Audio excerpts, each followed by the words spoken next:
Western Australia covers an area of nearly 3 million square kilometres of land and ocean. It's home to an abundance of animals, some of which are unique, found nowhere else on Earth.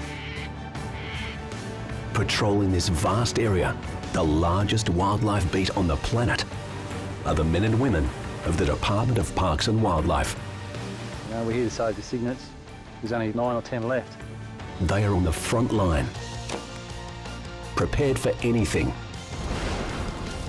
from the scourge of bushfires The wind changed and to be up this hill in about 5 minutes.